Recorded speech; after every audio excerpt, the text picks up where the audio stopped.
Not everyone deserves the rest of you. Some people aren't meant to stay forever.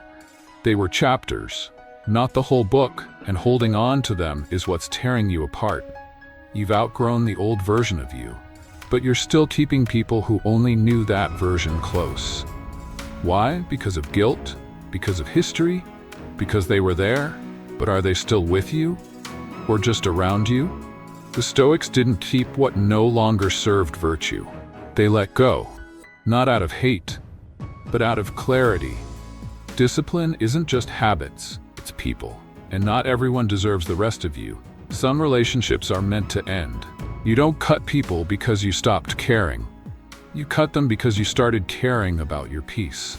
The Stoics never said, stay loyal to what breaks you. They said, live by reason, live by virtue, live by what brings you closer to who you were meant to be. Some ties fray, some burn, some rot in silence. And not all of them are meant to be saved. Letting go isn't failure, it's filtering, so pay attention to how it feels, to what it costs. Some relationships are meant to end, even if they were once beautiful, especially if they're now heavy. You can't grow near who holds you small. They say they love you, but only the version that fits them, the smaller one, the quieter one. The one that never outshines, never questions, never leaves. And when you start to stretch, they shrink you. With jokes, with silence, with shame disguised as care.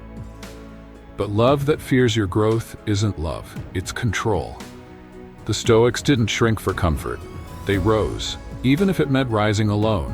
Discipline is knowing when to stop asking for permission to become who you already are. You can't grow in a cage that smiles. You can't expand where you're expected to stay small, so choose them or the version of you that no longer fits their comfort zone. Peace is a clue. Protect it. Your nervous system doesn't lie. It knows who calms you, who drains you, who shifts your breath when they walk in the room. That's not just how they are. That's a signal. Peace is not a luxury. It's a warning light. When your body tenses every time they speak, that's not love. That's a trigger. The Stoics didn't ignore tension. They followed it. They listened to what discomfort tried to say before the damage screamed louder. You don't owe anyone your calm. You don't have to explain why you feel heavy after every call. Peace is a clue. And in Stoicism, what protects your clarity is sacred. So pay attention and protect the spaces that allow you to breathe. Because anything that costs your peace is too expensive to keep. You're not a puppet. Don't play the part. They say you've changed, you're distant, you used to be different. What they really mean is you're no longer easy to control. They want you reactive, obedient, predictable, and when you shift, they tug.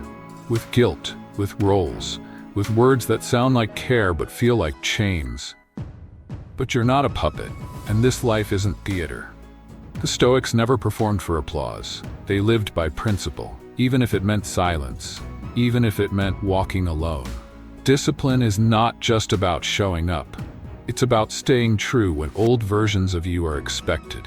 So cut the strings, drop the script, and let them call you cold. As long as you're finally free, because when you stop dancing, you'll realize how long you were being played. Mutual respect isn't negotiable. Without respect, there is no relationship. Only tolerance, only transaction, only imbalance pretending to be love. If they mock your growth, minimize your voice, laugh at your boundaries, that's not play. That's a pattern. The Stoics never stayed where virtue wasn't mirrored. They didn't shout, they didn't beg, they just left. Because respect isn't optional. It's the ground everything stands on. And once that ground cracks, everything built on top is already falling.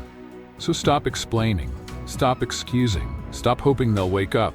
You're not arrogant for walking. You're not selfish for closing the door. You're just done bargaining for what should have been given. Mutual respect isn't earned by pain. It's expected by standard. And if they can't meet it, you're allowed to leave the table. Illusions feel sweeter than truth. Choose truth. They're not who they were, and you're not who you used to be. But instead of facing it, you pretend Pretend it's fine. Pretend it's fixable. Pretend your silence means strength, but it's not peace. It's avoidance. The Stoics didn't cling to illusions. They faced what was, even when it hurt more than the lie. Because truth cleanses. Even when it cuts. You keep telling yourself they'll change. It's not that bad. It's just a phase.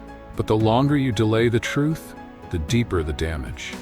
Discipline is the ability to choose clarity over comfort. To name what is, not what used to be, not what you wish it were. So open your eyes, let it sting, let it burn. Because what comes after truth is always stronger than what lived inside the lie. If you lose yourself, it's already over. You stayed. Longer than you should have. Softer than you felt. Smaller than you are. To keep the peace, to keep them happy, to not be alone. But now, you don't even recognize the one in the mirror. The Stoics never traded identity for attachment, because once you dim your light to keep someone close, you both disappear. Discipline means holding your shape even when they don't like it, even when they walk away from it. You're not cruel for choosing yourself. You're not selfish for wanting your soul back. Because if the price of staying is losing you, then it's already over. Love doesn't erase, it elevates. And anything that kills your spirit just to keep your body near is not worth saving. The giver can't give forever. You give and give and give, until your time blurs, your energy fades, and your silence becomes the only thing left to offer. But here's the truth. No one can pour from what's empty. The Stoics didn't glorify self-sacrifice. They honored balance. They knew even the strongest pillars crack if they carry too much for too long. You're not selfish for pulling back. You're not cruel for saying not today. Because the one who never rests eventually collapses. And the one who always says yes slowly forgets how to speak their no. Discipline is knowing when your giving turns into bleeding. It's stopping the leak before you disappear into it. The giver can't give forever, so protect the source, or you'll lose what made you worth giving to. No one is free in a cage of abuse. It starts small, a tone, a joke, a moment of control dressed as concern. Then it grows, until your voice shakes, until you filter every word, until peace feels like a memory. That's not love. That's a prison. The Stoics taught endurance, but never submission to cruelty.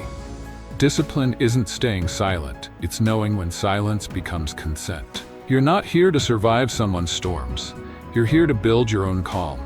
If their love breaks your spirit, if their words cut deeper than time can heal, you don't need more patience. You need to leave. Because no one is free in a cage of abuse. And the moment you choose yourself, you start breaking the bars.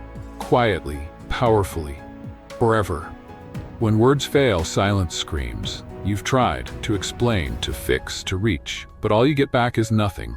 No reply, no shift, just walls. But silence isn't peace, it's signal. The Stoics believed in calm, not dismissal, not avoidance, not punishment wrapped in quiet. Because when someone chooses silence not to soothe but to control, that silence is violence. Words matter, even hard ones, even messy ones. But when communication dies, so does the connection. And what's left? Guesswork, exhaustion, loneliness in the same room. Discipline is knowing when silence becomes a weapon instead of a bridge. And when it does, you don't need to scream back. You just need to walk. Because sometimes what's not being said is the loudest truth of all. If your mind can't rest there, it's not home. They say it's love. They call it family. They remind you how long it's been. But your body knows. Your breath shortens. Your mind braces. Your chest tightens. That's not home. That's survival. The Stoics valued inner stillness. Not perfect harmony, but the kind of space where your soul doesn't have to hide. If every visit drains you, if every message brings dread, if every moment feels like walking on glass, then it doesn't matter what you call it. It's not safe, it's not stable, it's not home. Home doesn't keep you on edge, it doesn't test your worth, it doesn't punish your peace. Discipline means listening to your nervous system as much as your loyalty, because where your mind can't rest, you don't belong. No matter how deep the blood runs, no matter how loud the history screams, a good connection should make you better. Not easier, not louder, not more fun. Better, stronger, calmer, more you. The Stoics never kept relationships that dulled their virtue. They didn't stay for comfort, they stayed for growth. If every conversation leaves you doubting, if every interaction shrinks your self-respect, if your light dims just to keep things smooth, something's wrong. Love should build, not babysit, not bruise, not beg. You don't have to be perfect, but you should feel safe enough to try. And if all this connection does is hold you back, blur your clarity, cloud your values, then it's not a connection. It's a weight. Discipline is knowing the difference between someone who challenges you and someone who slowly chips you away. A good connection should make you better. And if it doesn't, you know what to do. Not every goodbye is a loss. Some exits are entrances. Some endings are the first breath you've taken in years. You're not cold for walking. You're not cruel for choosing yourself. You're not broken for wanting something quieter, truer, lighter. The Stoics didn't fear disconnection. They feared self-betrayal, because the real cost was never letting go of them. It was losing you in the process of staying. So breathe, turn slowly, and don't look back unless it's to honor how far you've come. Not every goodbye is a loss. Sometimes it's the only reason you finally came back to life.